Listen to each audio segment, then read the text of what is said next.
Hello students, आज हम लोग पढ़ेंगे एक नए एसे के बारे में और उस एसे का नाम है इंडिया ऑफ माई ड्रीम, अर्थात मेरे सपनों का Bharat. I have a dream, मेरे पास एक सपना है फॉर माई कंट्री, अपने देश के लिए। The dream is very significant, सपना बहुत महत्वपूर्ण है। सिग्निफिकेंट का मतलब महत्वपूर्ण।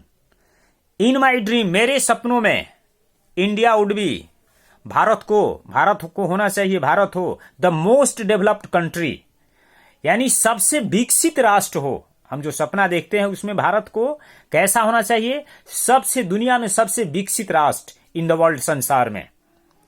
आई वॉन्ट टू सी, मैं देखना चाहता हूं माई कंट्री, अपने देश को एज सुपर पावर, एक शक्तिशाली राष्ट्र के रूप में। India is a multicultural, Bharat एक ऐसा देश है जहां पर मल्टीकल्चरल है, बहुसांस्कृतिक वाला देश है, मल्टीलिंगुअल है। मल्टी माने बहुत होता है, तो यहां बहुत भाषा है, बहुत भाषा यहां पर बोली जाती है। एंड मल्टी रिलीजियस कंट्री, और यहां पर बहुत धर्म के लोग रहते हैं। वेयर, जहां एवरी इंडियन, जहां पर प्रत्येक भारतीय वुड बी एजुकेटेड, जहां पर प्रत्येक भारतीय शिक्षित हो, लिटरेट ना हो, शिक्षित हो।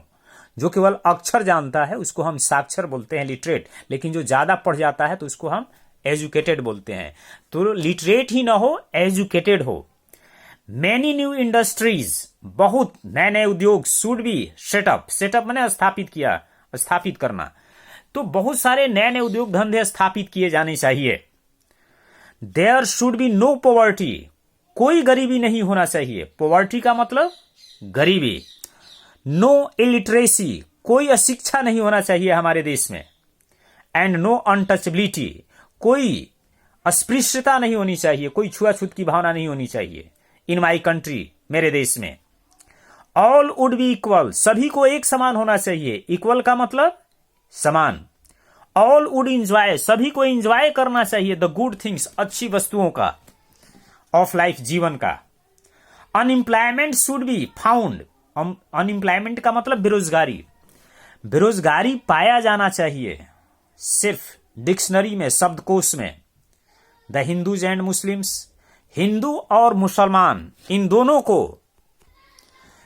को कैसे रहना चाहिए? Would live like brothers, Hindu और मुसलमानों को भाई भाई की तरह इस देश में रहना चाहिए। There would be no quarrels, quarrels का मतलब झगड़ा, कोई झगड़ा नहीं होना चाहिए। ऑफ कास्ट, जाति के नाम पर, कास्ट का मतलब जाति, एंड रिलीजन, धर्म के नाम पर। There should be no social evils, कोई सामाजिक बुराई नहीं होना चाहिए। सोशल माने सामाजिक और इविल माने बुराई, तो कोई सामाजिक बुराई नहीं होना चाहिए। सच है, जैसे डाउरी सिस्टम मतलब दहेज प्रथा, चाइल्ड मैरिज का मतलब बाल विवाह। तो इस तरह से तमाम जो भी बुराइयां हैं ये सब नहीं होना चाहिए हमारे देश में, हमारे सपनों के भारत में। इटीसी माने इत्यादि। इन विलेजेस, गांवों में। फार्मर्स शुड फॉलो, किसानों को क्या करना चाहिए? फॉलो करना चाहिए, अपनाना चाहिए मॉडर्न मेथड्स, आधुनिक तकनीक ऑफ एग्रीकल्चर, कृषि का। तो गांवों में जो किसान हैं, कृषि के जो नए नए मेथड है उसको फॉलो करें, पुराने मेथड से कृषि न करें, जैसे हल और बैल। उत्तम खाद बीज का प्रयोग करना चाहिए। सिंचाई का सुविधा विशेष होना चाहिए। Every village should be electrified, प्रत्येक गांव में बिजली होना चाहिए, प्रत्येक गांव में विद्युतीकरण किया जाना चाहिए। Every village should have good roads, प्रत्येक गांव में अच्छी सड़क हो। एंड बिल्डिंग्स, मकान हो। वी शुड प्रोड्यूस, हम लोगों को उत्पन्न करना चाहिए, प्रोड्यूस माने उत्पन्न करना। ऑल थिंग्स, सभी चीजों को। वी नीड, जिसकी हमें जरूरत है। इंडिया वुड लीड, भारत नेतृत्व करेगा, लीड माने नेतृत्व करना। इन टेक्नोलॉजी, तकनीक में, एंड नॉलेज, ज्ञान में, इन द वर्ल्ड, संसार में।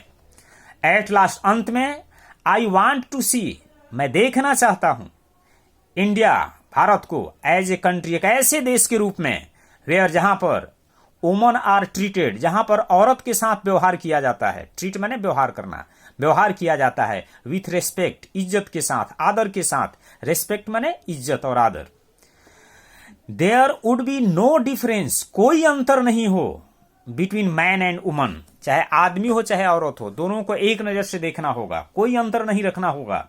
Both would have equal opportunity, और दोनों के पास समान अधिकार हो। इक्वल माने समान, अपॉर्चुनिटी का मतलब अवसर, तो दोनों के पास एक समान अवसर हो। एंड इक्वल राइट्स, इक्वल माने समान, और राइट्स का मतलब यहां अधिकार। वैसे राइट माने सही भी होता है, लेकिन यहां राइट्स किसके लिए आया हुआ है? अधिकार के लिए। तो आदमी हो चाहे औरत हो, दोनों को एक समान अवसर मिलना चाहिए और दोनों को एक समान राइट होना चाहिए। उम्मीद है आप लोग समझ गए होंगे। देखने के लिए बहुत बहुत धन्यवाद।